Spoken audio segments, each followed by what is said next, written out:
We make our own destinies, and we are not ruled by the flight of some damn bird! Over there stand the rebel slaves. They are braver and more worthy than men of their type have any right to be. They think their walls are enough to stop us. They should think again. I fought and lost against these men, but it is not something that will happen again. Today, I take my revenge. Today, you taste the fruits of victory. I have won many great victories for Rome. Be strong in that truth, and let this be one more. March on, and know that our victory is assured as long as we live and die like true Romans.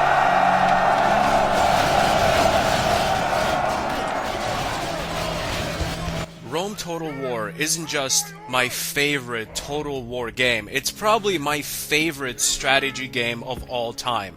It has an unbelievably great soundtrack. It has a lot of really intuitive micromanagement where there's a lot to do and a lot to take care of, but you can put a lot of it on autopilot, but even if you don't, you can still figure it all out because it makes sense. It's not confusing. It's not like one of those crazy point-and-click adventure games where you can catch a golden fish that you need with like a shoe. Even though there's a lot to do in the game, the menus are logical and everything is easy to understand.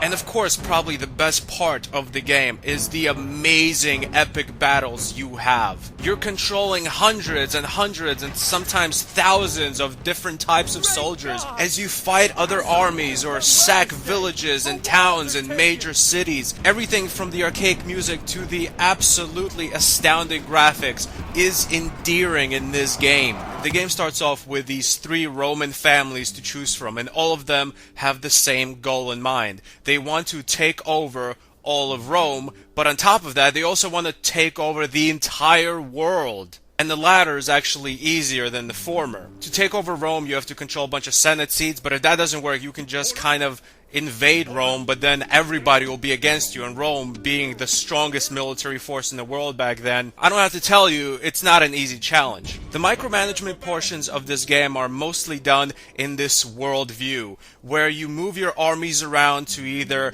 take over villages or control territories, or just to explore the massive world. This is where you can also control other characters, such as spies and diplomats. Spies basically spy on enemy or friendly armies and cities, whereas diplomats are more about negotiating treaties. For example, I'd go to a town and we would share map information with each other, but also we would open up trade routes, and the more trade routes you open up with different factions and different civilizations, the greater your profit will be, because obviously there's more commerce going through your own city and country. On top of that, there's a lot of city building.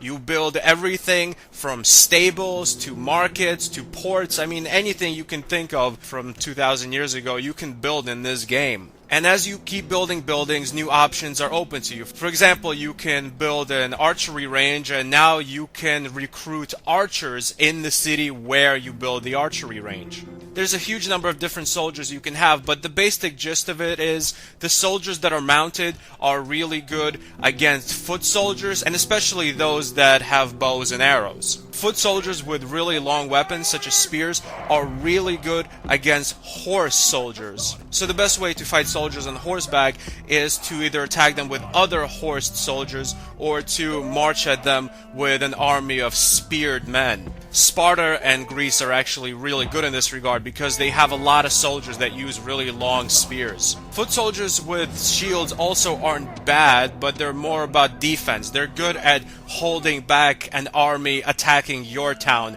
if you put them in the middle of choke points and things of that nature. What I really love about Rome Total War is the absolute freedom you have when it comes to playing it. For example, there are certain tasks the Roman senators ask you to do, but you can choose to ignore Rome, do whatever you feel is better for yourself, and then when Rome gets really pissed at you and attacks you, you'll be strong enough where you'll actually be able to fight them if you want. Of course, in the beginning, it's best not to piss off the strongest military might of the known world.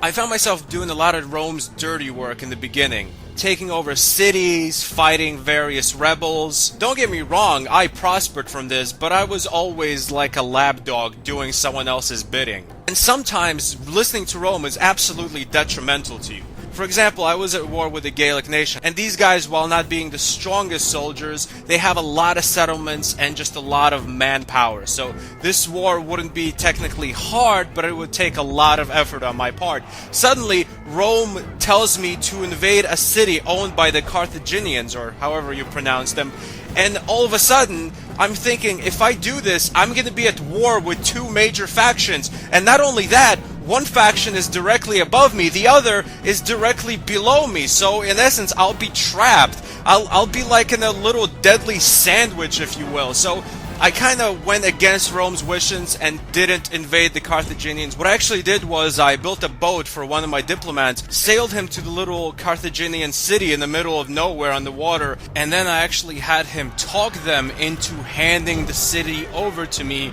for a price or various threats, whatever. The point is, it didn't work. Things like that very rarely work. The sword really is mightier than the feather and ink at this point in man's history. So I just kind of left my diplomat on this island because I didn't really need him at that point, and he lived the rest of his life out on the outskirts of that city, periodically asking them to hand the city over to me, and of course, it never worked. And ultimately, I forgot about him at some point. As the years went by, I still saw him standing there, but I don't know what became of him. He probably married a Carthaginian woman and opened up some kind of diplomat school where he taught the Carthaginians how to be a diplomat.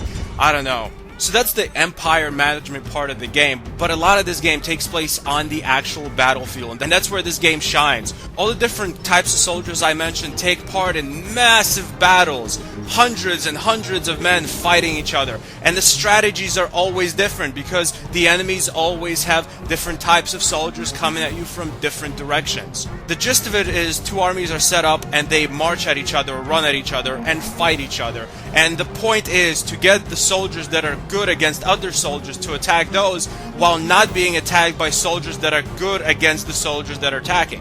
It's basically a rock, paper, scissors mentality, but it's a lot more complicated than that because of just how many different types of soldiers there are. There aren't only 3 different types.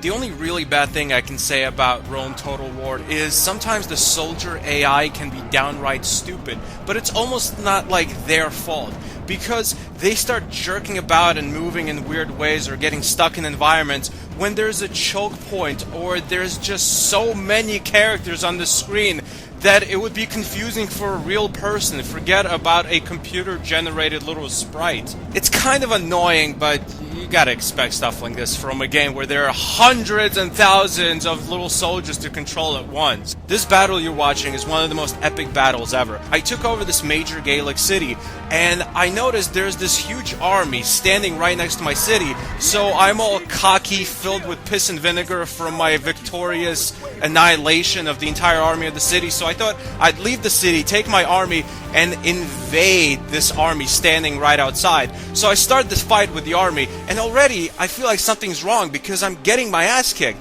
And I realize this isn't just the army, this is actually the main army of the entire civilization. This is an army led by the king of the civilization. And I almost realized this too late, but I managed to actually pull a win out of my ass somehow. I don't know how I did it, but I guess playing this game for so many years left me with some residual mastery of the game's tactics. This is a battle where I invade a rebel town. The gate in the town was already broken open, so I think the rebels very freshly took it over, where they didn't even get a chance to rebuild the gate. So I outnumber them, and I just march into the city. I completely decimate all of their defenses, and they all merge together in the center of town, and all my foot soldiers are coming from one side, completely destroying them. And then I got my emperor and his nephew come in on horseback from the other side, and then the emperor and his nephew and their elite powerful horsed soldiers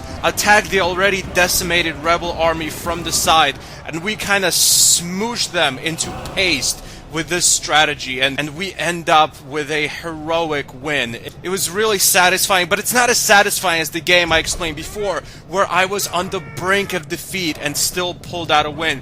Those are the battles that really count. The battles where everything is against you. The battle where everything is going wrong and you use your superior strategy to win. In this battle I used a good strategy, but I would have won even if I just marched forward and left the AI on autopilot. Rome Total War is just purely rich from every angle. From a gameplay, from a fun factor, from a graphical, from a soundtrack standpoint. Games like this is where PC gaming shines. And Rome Total War is a prime example of how strategy games should be made.